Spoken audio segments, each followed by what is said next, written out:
What mistakes can you make coding with AI? There are some very valuable lessons to be learned from writing software with AI, with many years of experience of writing software.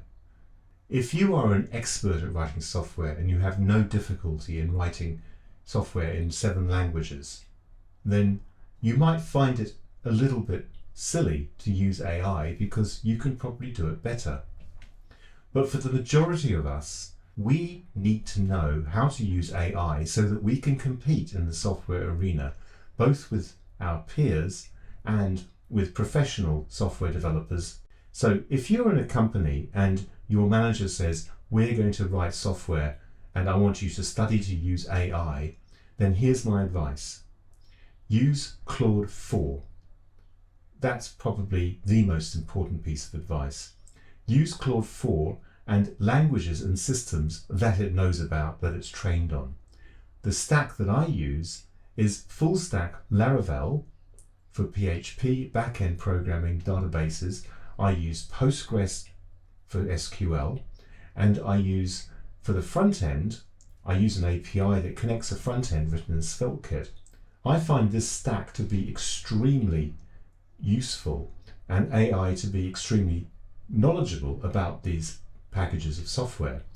Although there is a catch, SvelteKit has undergone revisions that sometimes the AI gets confused over the versions. You have to specifically ask for Svelte 5 in order to not get confused.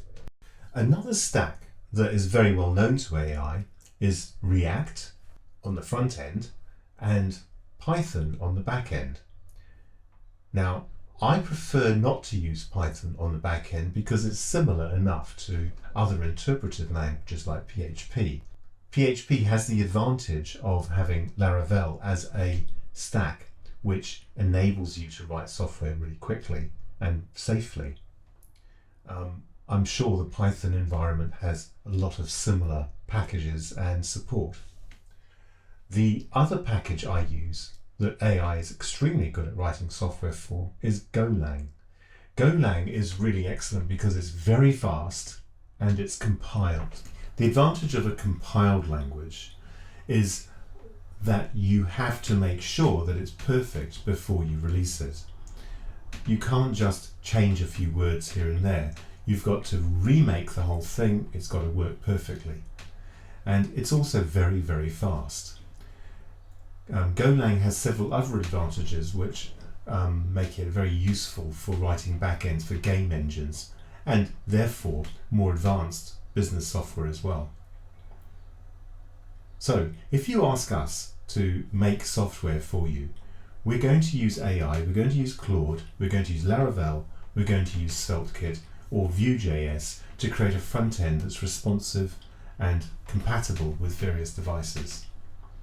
We can usually get modules written quite quickly, but we do have a library of modules that we've already developed that we will borrow and use to write your software more quickly.